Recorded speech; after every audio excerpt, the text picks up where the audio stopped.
Hey guys, this is quiz R2 video. I'm going to basically walk you through all the problems you're going to see. Very similar to R1. Highly recommend to pause the video, try these by yourself, and then play it to make sure you get it right. Alright, here we go. First one we're going to have is we're going to have two of these. So there's going to be two of these, so times two of these type of problems. And all we have to do is do a basic graph. We want to look at three major things. We want to look at one, what's the vertex, okay? So the vertex, we're going to take the opposite number we see in here, so that's going to be a -2, and then the exact number we see here, which is -2. Okay. Next, we want to know direction.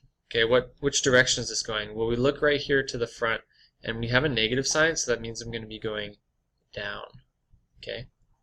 And the last thing is I want to know basically if it's going to be wide, narrow, what is it going to be? So this last one, we look at the number 2 by itself. We don't look at the negative, and we say, is that bigger than 1? And the answer is yes. So that means we're going to get a narrow graph. Okay. You're also going to be responsible for plotting it.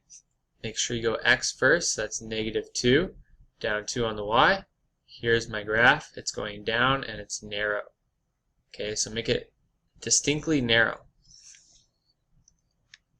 Alright, our next one's a little bit trickier. This is our basic 5-step problem here. So step 1, we're going to get two of these. X equals a -b, so it's going to be a -8 over 2 times 2. Okay, that's going to become 8 over 4, or we get 2. So my vertex is at 2 comma something. To find the other part, I have to plug it back in. So I get 2 times 2 squared minus 8 times 2 plus 1. Again, this part we have to make sure we go very slow. So this is our part 2, our second part. And when we plug that 2 in, we want to get the y value. So we're basically we're searching for this number here. Whatever this is going to equal is going to be that number there. Okay, so let's go ahead and evaluate that. We get 2 squared, which is 4, then multiply by 2, minus 16 plus 1. This is going to be 8 minus 16 plus 1.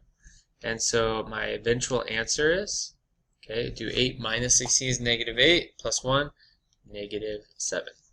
So we get our point at 2 comma -7.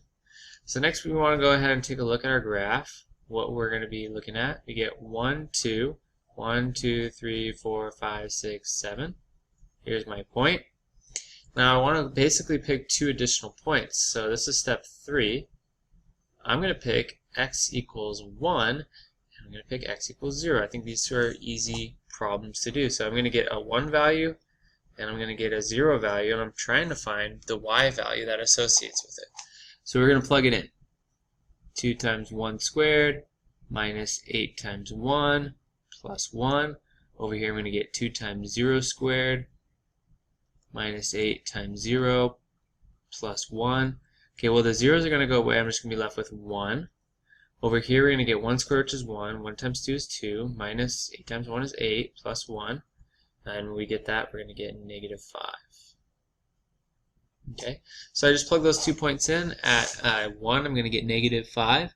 So 1, 2, 3, 4, 5. And at 0, I'm going to get +1. Okay, now I want to mirror that on the other side. Notice it's just going to be the identical mirror, and then we can put our graph through it. Okay. Alright, next we get to a square root. So we're going to solve for 0 using square roots. First thing we got to do is got to get x squared alone. So to do that, we're going to add 32 to both sides. We get 2x squared equals 32. Divide by 2, and I get x squared equals 16. Take the square root, and we get x equals plus or minus 4. It's very important that we do plus or minus on square roots, because we could have a -4 or a +4 for a solution for our zeros. So basically, if I were to graph this, again, you're not going to have to graph this, but if I were to graph this, it's probably going to look something like this, and it's going to hit at 4, and it's going to hit at -4. Alright, we're going to get a factoring one where you're going to have to factor. So we're going to do 6 and 5. And two numbers that multiply to give me 6, but add to 5 is going to be 2 times 3. So we get x plus 2 and x plus 3. equals 0. Go ahead and set each one equal to 0.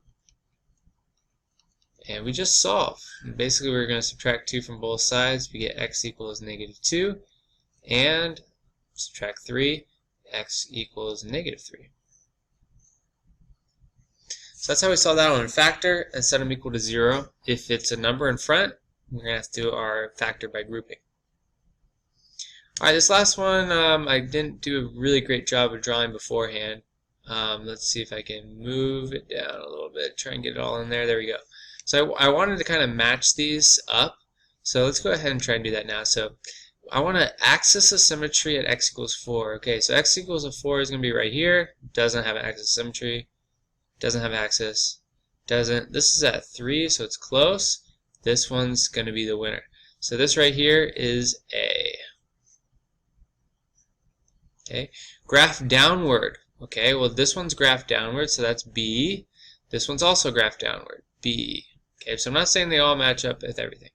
Vertex at origin. Okay, origin would be 0, 0. That's going to be right here. So C is this one right there. Max value at y equals 0. This one's going to actually have two answers, D and D as well. Okay, the reason why we know it's at 0, it's right here on the line. It's a max because it goes up and then it comes down. It never gets larger than 0, so that's how I know it's a max. For example, this would be a minimum, and so would this be. These would be minimums. That means they go up forever. They never stop, but they have a minimum. They don't go down forever. Alright guys, that's our video for today. Make sure you guys study, prepare. We'll see you tomorrow.